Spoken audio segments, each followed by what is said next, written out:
What's that? Playoffs? Don't talk about it. Playoffs? You kidding me? Playoffs? I just hope we can win a game.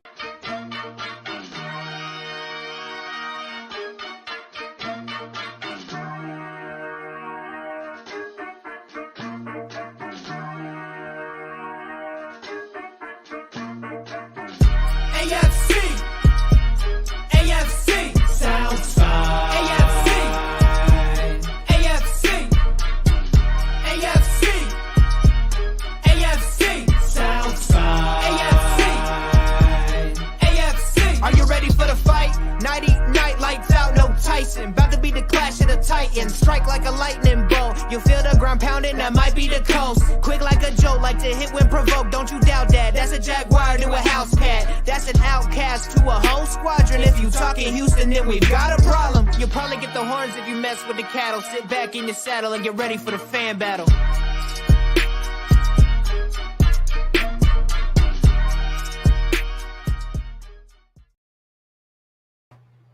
Welcome to the AFC South Fan Battle Podcast. I'm your host tonight, Matthew Briggs. Sam is locked away on house arrest, so she cannot make it. Eating her delicious rat for Easter Sunday. So, guys, thank you for showing up and watching us this fine holiday. With me today, I got some special guys, but let me tell you why we're here. Each week we're doing a draft special, and today is the Colts. We're going in order. So it's going to be the suckiest team in the division. Whoop, whoop. Yeah, so the Colts. So let me start off with the Colts. Introducing our Colts commentator, Mr. Haris Nukala. You're on mute there, buddy. Welcome to the Cellar Dwellers, the Indianapolis of awesome shittiness. I hope it's for you. And introducing the champion of the division, the Jaguars, Matthew Grieve. Listen, I'll tell you all, it's nice not to have to worry about winning the offseason for once. That's a little different for you, huh? You don't know what to do. You're like Ricky Bobby. You don't know what to do with your hands, you know? Do with my hand. Yeah. And introducing the Mayo Eater of the Week, we got Mr. Morocco Taylor from the Titans Coliseum. Yeah, man, I knew the Mayo joke was coming, but real joke is every other team in this division, even though the Titans are number 2, man, we know Jacksonville can't sustain winning. Texans, they still sit back for another 7 years. The Colts are down the same path. So, hey, man, tighten up, y'all. Well, I appreciate you mentioning the Texans. Introducing the Texans, the team that beat the Tennessee Titans this year. We got Mr. BT from the Texans Fan Battle. What's going on, guys? We are the winners of the offseason, so I'm ready to see what the fuck we're going to do. There you go.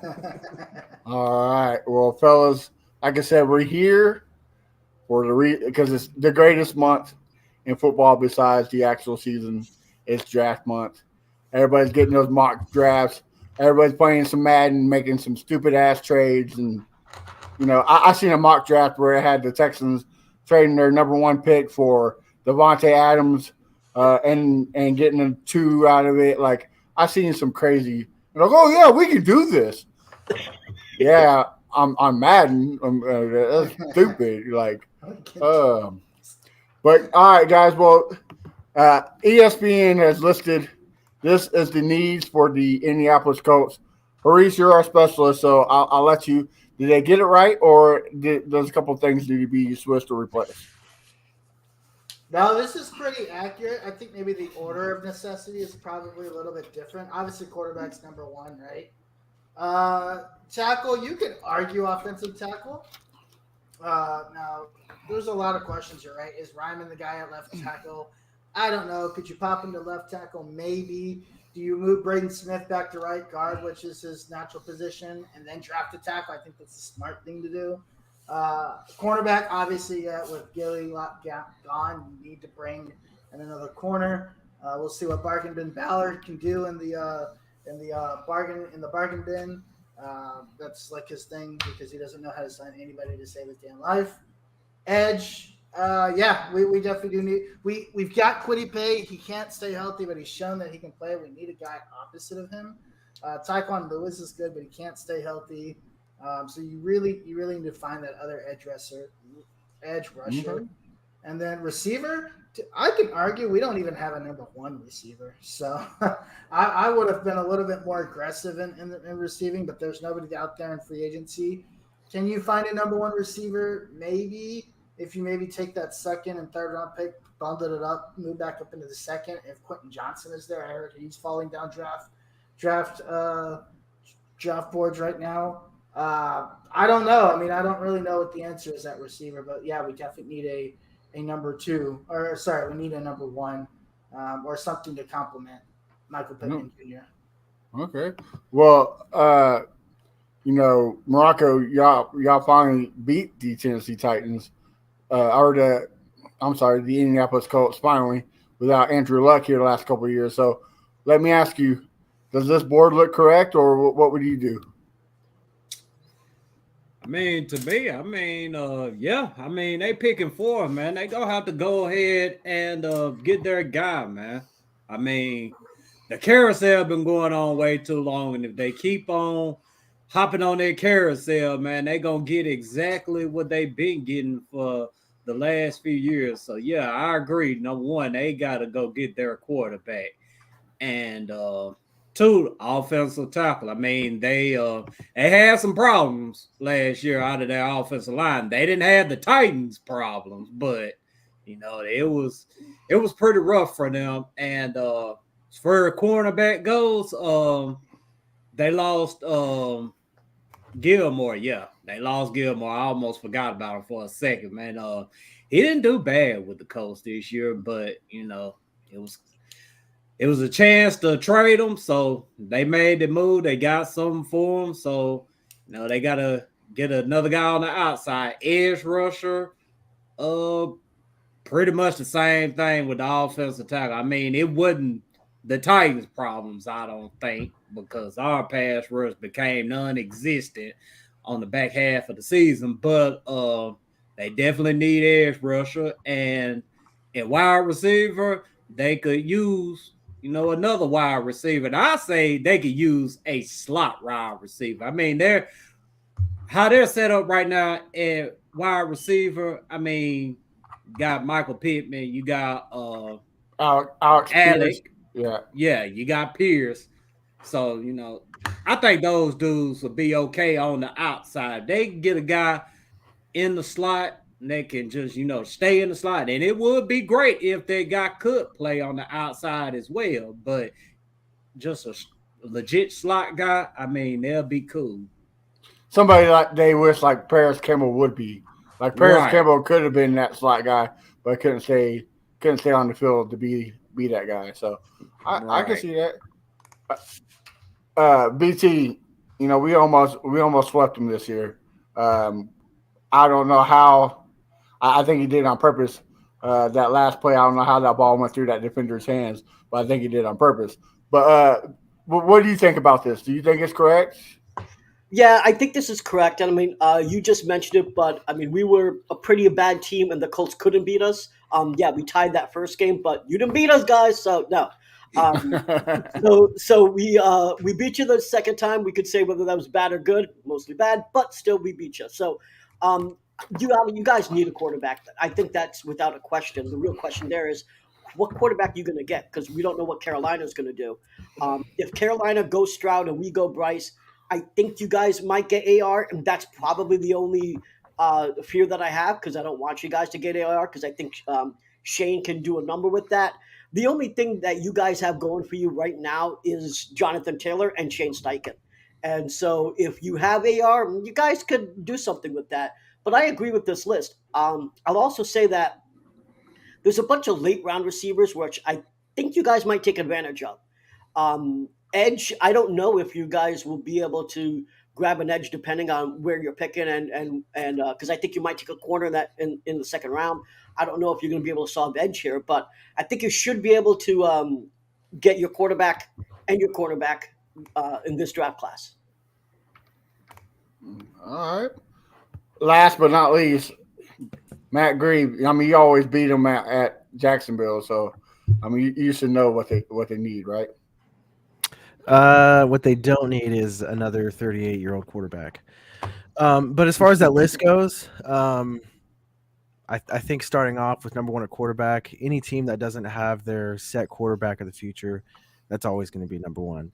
After that, I don't really know how Ballard works. I know that Harish says his name a lot of times in an angry manner. So I'm not sure. I don't understand. I don't understand how Ballard works. I don't know how that list is going to play out.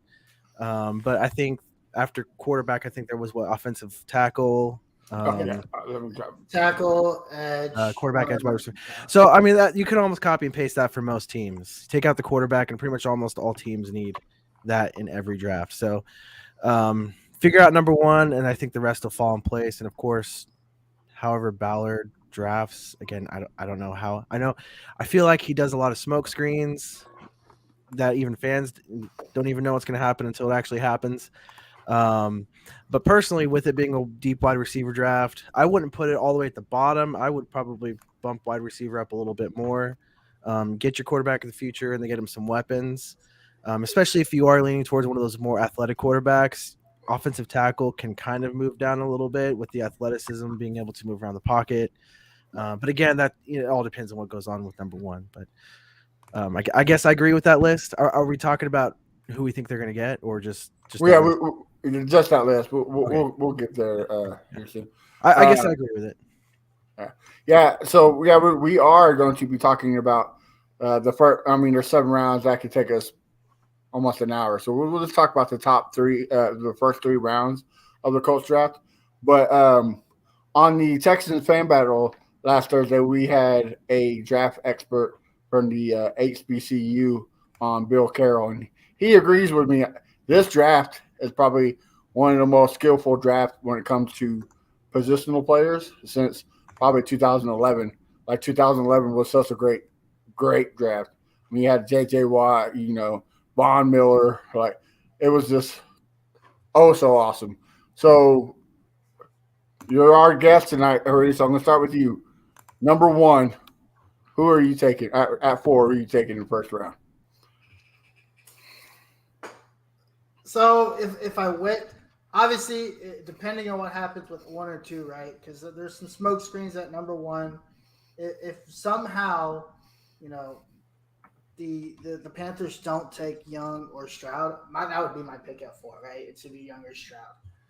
I've heard they could take somebody else. I've heard that they could do something crazy. If it comes down to 4 and they get Younger and the options are only Levis and Richardson, personally, I'm either taking Will Anderson or I'm trading down.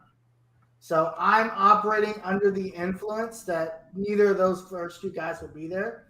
So I think I'll take Will Anderson because I'm not a fan of either Stroud or Richardson. You mean Levis or Richardson? Yeah, I'm not a fan of either one. I never have been, never will be through the combines, through the pros, for the throw pro, whatever the hell you want to call it. Nothing about either of those 2 has impressed me. That's awesome that Anthony Richardson could throw the ball 6 million yards. The guy can't even complete a 5-yard track route. So I'm out on him. So I'm just operating under the assumption that those are my only 2 options. So I have 2 options. I trade down or I take Will Anderson and we shit the bed and we go get our quarterback next year. So I will draft down. I will take Will Anderson and secure that other side of the edge. So, actually, I think I'll come back around and I have a surprise pick that I actually would prefer. You're right. Like, it all depends on what Carolina does, right? Because each week is something different. Like, one week they were all in for Anthony Richardson, reports were saying. Then the next week is C.J. Stroud, and now apparently they're going after Bryce Young. So it's like I think they're trying to pull the shades over us and give us a kiss on the cheek, but we all know what's happening. It's either C.J. Stroud or Bryce Young. So all right, second round, who you going? Second round, this is where I would take my quarterback because this is my thinking. Oh, okay. You could take this guy It might not work out, and that's okay because then you can get a top pick next year and go get your guy, right? I'm going to take Hendon Hooker in this second round. All right. I mean, he fits your bill, right? The oldest quarterback in the draft. Oldest quarterback in the draft, coming off of an injury. Right. Right. Get you the clear path to shit to bed. So Perfect Colts material. Right. All right, man. So third round, who are you taking? You need a wide receiver. I think at this point I saw Cedric Tillman as an option. But one guy I really like is Kayshon Boutte. His stock is really falling, so I mean he could be there in the third round. So if Kayshon Boutte is there, that's who I'm taking in that third round. Okay. All right. Well, I'll kick it off to you, Mr. Morocco Taylor. If you're the Colts, who are you taking in the first, second, and third? First, second, and third. In that first round, Harris, he brought up a good point about what Carolina does. I mean, it's going to boil down to that. But quarterback-wise, if C.J. Stroud and Bryce Young are gone, I would not be opposed to taking Will. Like Harris said, I mean, in that situation right there, you got to go for the best player on the board. Yep. And, even though I say they need to go get their guy this year, well, I mean, C.J. Stroud and Bryce Young, those are the guys. Everybody else, I mean, it is a straight up crapshoot that I would not take at 4. So go ahead and wait till the second round. Or if you feel like Hendon Hooker isn't going to be there in the second round, go ahead, trade up with the team and go get them. You'll have, the 5th year option with them if you get them in the first round. Second round, depending on with the Colts offensive tackle, it'll be some offensive tackles there. I can't think of them right off the top of my head, but I feel like it'll be some offensive tackles there for them in the second round. So, I mean, if they don't end up trading up, they can get their offensive tackle. And the third round cornerback, I really don't know a lot of these guys. I can't tell you, but I know that it's going to be some cornerbacks there as well. Like I said, I can't get the names out right now, but yeah, I mean there'll still be good players there for the Colts that could come in day one and help them get back on track. All right. Well, guys, it's Easter Sunday, and we've been blessed with the miracle. We have another guest on the show. We got Mr. Crenshaw from the Texas Fan Battle. Crenshaw, we're talking the Colts draft. First 3 rounds, who are you taking at number 1, 2, and 3 if you are Mr. I forgot. What's Potato Head's name? Harris? Chris Ballard. Chris Ballard, there you go. If you're Chris Ballard, who are you taking? I'm going with a quarterback first, either Anthony Richardson or Will Levis. I got to get another wide receiver to help the other guy. I can think his name right now. What's the other receiver name over there from USC? Michael Pittman. Yeah, Michael Pittman. I need another guy to help him.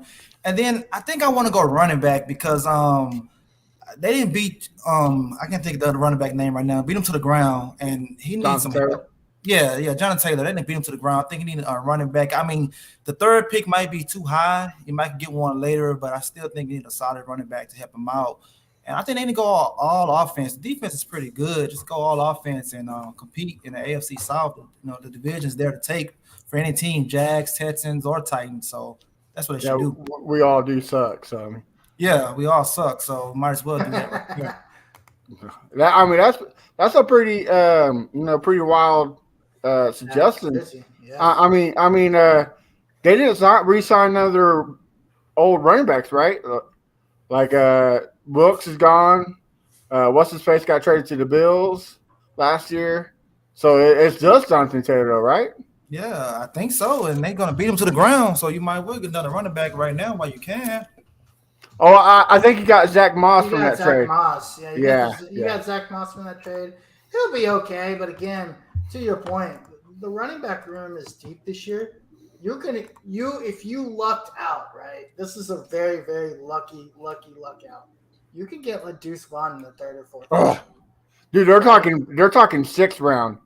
They're talking him going.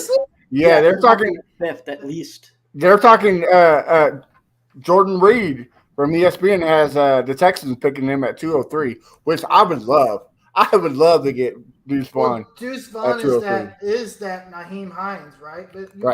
But now you have a Shane Steichen that knows how to use him, not some dumb brick dumbass like Frank Reich who didn't use him at all. So you've got Steichen. You know Steichen uses his running backs. I mean, he made Miles Turner a freaking Hall of Famer last year, and that's why he got paid by Carolina.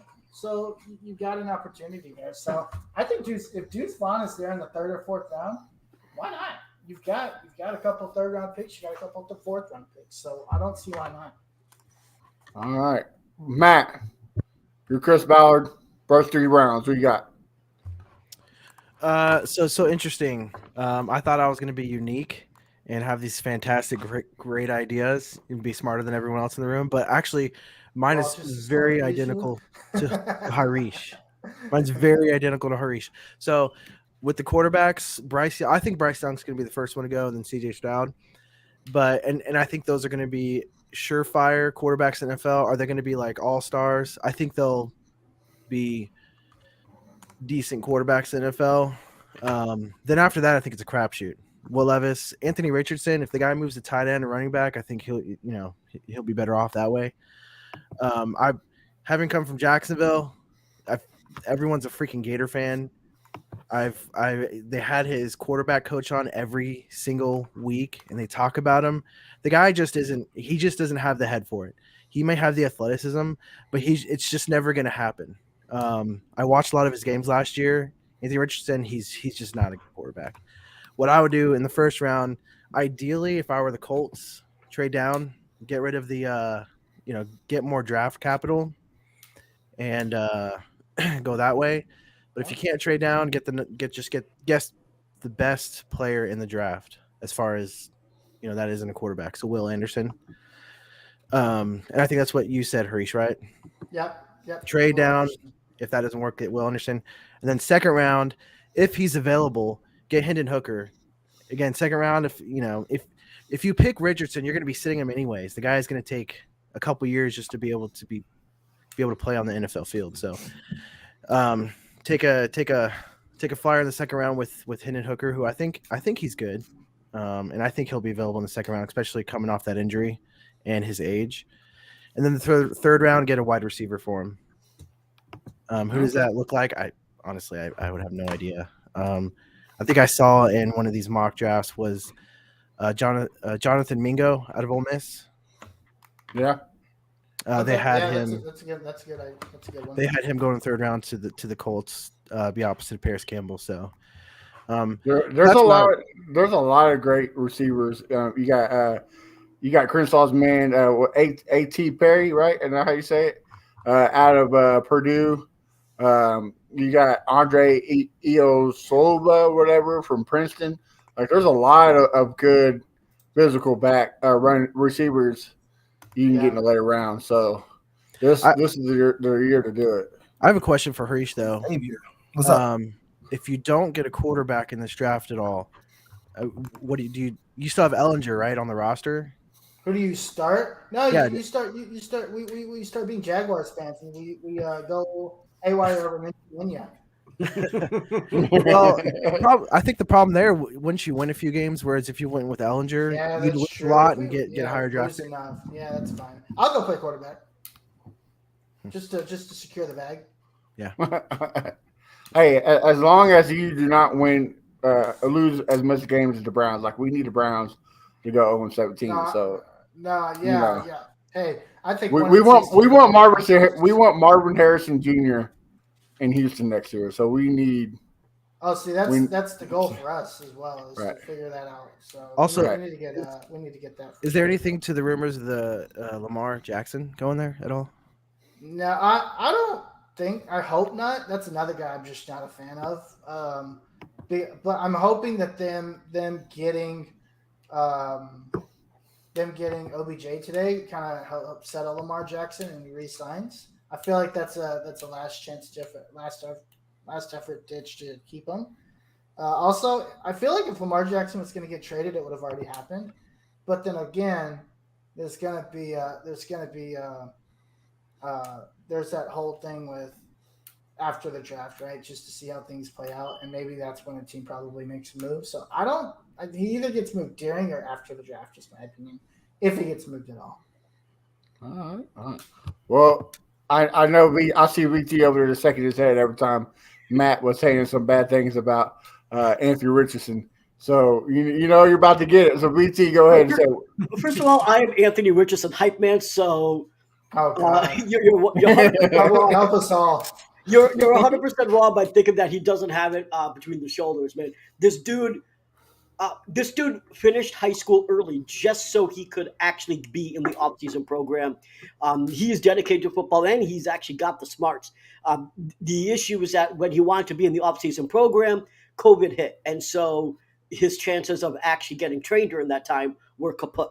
Then when he actually got there, Mullen didn't give him the time of day. He was a third-string quarterback, and when he actually did have chances, he had some more unlucky events happen. He got a concussion once. He hurt himself dancing once, and then he hurt his hamstring. And so he never really got the chance. He never really had any sort of quarterback coach to actually help him with his mechanics. If you see him, you can actually see that he can fake out safeties. He knows how to direct them with his eyes. That's not something you can do if you don't have the brains to do this shit. The problem with him is that he's been playing a certain way for so long that his mechanics are improper, and he knows this. He's actually admitted this. Like, we had Bill Carolina, and he was saying that he can identify what his problems are. Now, can they be fixed? Well, that's the $1 million question. That's why he's a boomer bust prospect. But to say this kid is a big dummy is just ridiculous. The dude just needs time and a little bit of patience in the NFL. And sure, he won't be who we want him to be in 2 or 3 years from now. And I know a lot of people don't like the comparisons to Josh Allen, but he really does remind me of Josh Allen in so many ways, with the inaccuracy, the mechanic issues. What did Josh Allen get? He got James Palmer to help him out, and they got Stephon Diggs. Those two things helped him be who he is today. But he was in that 55, 56% accuracy. He had mechanic issues. So I think a lot of people are simply going in the reverse direction of hype with Anthony Richardson. So some people, jumped on the hype train with the combine, and they didn't really think of him much before that. And then the people are being just contrarians because they don't believe that Anthony Richardson can actually be somebody. But I will say real quick, I was never on the Anthony Richardson hype train. I literally sat at the station and waved at the train goodbye as people were jumping on. So I've never been on that. The other thing is, everybody went through COVID. That's not a one-off thing, right? Yeah. That is now something everybody went through for 2 years, right? Yeah. You said concussion, fine, whatever. He hurt himself dancing. He's injury All that prone. tells me is that he's irresponsible. He's not willing to that's basically Andrew Luck. Like, oh yeah, I hurt myself skiing, but I didn't tell anybody, right? Like, I love Andrew Luck. I thought Andrew Luck was great, but that was irresponsible. And then to me, again, leading the safety is great, but when you have 56% accuracy, that just tells me you are not accurate with the ball. And that is the number one thing that Stain Steichen says he wants in a quarterback. People gave Jalen Hurts a lot of crap, but Jalen Hurts was actually a very good college quarterback. He was pretty accurate. He had a lot of success in college. We're basically saying that Anthony Richardson should be drafted higher than Jalen Hurts was, and he has all these issues and excuses that we can give. And he didn't have a quarterback coach, right? So I don't know. To me, that's just a bunch of excuses. I'm just not buying. I mean, the one thing you have to remember here is because of his athleticism that he's going to develop. And during the first couple of years while he's developing to be a passer, what's going to happen is he can actually keep the ball moving because of his legs, because of his athleticism. So yes, will he take a couple of years to develop as a passer? But that doesn't mean that you won't be able to move the ball. That doesn't mean you won't be a competent offense. So what happened with Justin Hurts? Jalen Hurts. So Jalen Hurts wasn't that great of a passer in his first couple of years in the NFL, but they made the offense work with his athleticism. And so, writing Anthony Richardson off because he isn't who you want him to be today is only going to bite you in the ass a couple of years from now. And frankly, I hope your franchise is thinking like you because I don't want him in the AFC South. I don't want to have to go through. So I'm hoping and praying that your franchise thinks exactly like you, and you end up with Hooker, who, in my opinion, may have a huge problem because he was a system quarterback. His backup quarterback did as well as he did. He had 0 interceptions. His backup quarterback had 10 touchdowns, 0 interceptions, did as well as Hendon Hooker did, had almost 1,000 yards for the amount of games that he played. And the thing about it is Hendon Hooker was in a simplified offense. He was not in a pro-style offense, and he's coming off an injury, and he's old. So you've got those 3 things going for you, which is prime Colts meat. I get it. That's definitely That's what we like from a Colts quarterback. Yeah. But if you're trying to be competent, Hendon Hooker ain't it. No, I never said he was. And I said, hey, if we're going to shit the bed and Levis and Richardson are not the guy, give me Hooker. At least we can shit the bed with somebody that's younger than 38 and then go get our guy next year. I was very clear about that. I will say this, though. If any coach can improve Anthony Richardson pretty quickly, I think it's Shane Steichen. It's him. But, all right, BT. Chris Ballard, 1, 2, and 3. Who you got? All right. So you talking to me or Crenshaw? BT, you. Oh, okay. So, Yeah, who I think they actually are going to draft, I think they are going to take a quarterback at 4. I think that it's either going to be Richardson or Levis for them if they're smart. I mean, listen, no one knows what the drug situation is there in Indy. So, that may not happen. But if they're smart, they're going to take a quarterback at 4. I think that, believe it or not, if I stop joking and be serious for a moment, the 4 quarterbacks that we're talking about, frankly, they can all succeed if they're in the right situation. And the Colts actually have a great coach now. And the thing is, you can take advantage of that. You can take a quarterback that isn't necessarily the best in college, whether that's Levis or Richardson, and make something of themselves, right? Similar to the Texans. The Texans weren't set up really to take a quarterback. One of the reasons why Mills fails, beyond just being a bad quarterback. And now we are set up. In the same way, I think that from a coaching standpoint, you can say the Colts can be set up that way with Steichen. So at this point, they really have to determine 2 quarterbacks are gone. Who's the better of the 2? Is it Richardson? Is it Levis? I don't think it's going to be Levis because he puts Mayo in his copy, and the Titans are going to move up to 3 to snag him. So I don't think Levis is going to be there at 4. I don't know. I mean, do the Colts like bananas? Because he's bananas. Right. Listen, he puts Mayo in his coffee. He's automatically out. Right. I do think that you'll get a corner at the 2nd pick. I think that makes a lot of sense. Whether that's Ringo makes a lot of sense to me right there, but I can also see you taking Forbes, depending if Forbes ain't better. Yeah, so I can see you doing that. Now, at the 3rd pick, yeah, you want a receiver. You could take Butte, but I think he might actually drop to the 5th. I think you could go. I think you go with Tillman there if he's still around. He's an option. So, and another guy that no one's getting any love with, honestly, is Marvin Mims. Why are we not talking about him? Because he's a prime aspect right there in the 3rd round that you guys could take. So, with your first 3 picks, I think that's how you should go. It's quarterback, depending on who's there, Richardson, Levis, corner, Ringo, Forbes, and then receiver, like I'm saying, I think Mims should be your guy. Butte also is not a bad option if you want to take that big of a risk. I'd rather not take the risk on Butte, frankly. Yeah. I think when you talk corner, the guy I'm really liking is Eli Ricks from Alabama. I think he could be there in the 3rd round. That would be somebody I'd be very, very interested in. Eli Ricks. I like Marvin Mims, right? A guy that I've watched Marvin his entire college career because I watched the Big 12. So he's very good. He was not complimented last year with bad quarterback play, but he also had an issue on the field of giving up a lot, and I think that's what hurt his draft stock. He's an excellent athlete. A guy can go get the ball anywhere. He's got the size, he's got the height, he's got the speed. But mentally, is he there? Definitely not. I'm not sure, and I think that's what's hurting his stock right now. All right. So, Hurries, you got some pretty good intel from these guys. So, you like it? Trash it? Are you excited? What's the basis after hearing all these mock drafts? I'm the smartest one here, so there's really nobody that can give me better intel than myself. I'm kidding. No, it's always good to get differentiating opinions, right? Especially from the outside looking in, right? Like, yeah. We all know. We all joke around with each other and talk trash about each other's teams, but at the end of the day, we're all football fans, right? So we all have different perspectives. We look at the game differently. We look at our teams differently. Right, and we all do it without being brain dead in the brain and trading the number one pick for Devontae Adams, right? So we do a lot of or for DJ Moore and 9,000 picks like the Patriots. Yeah. I'm not saying I didn't want to do that, but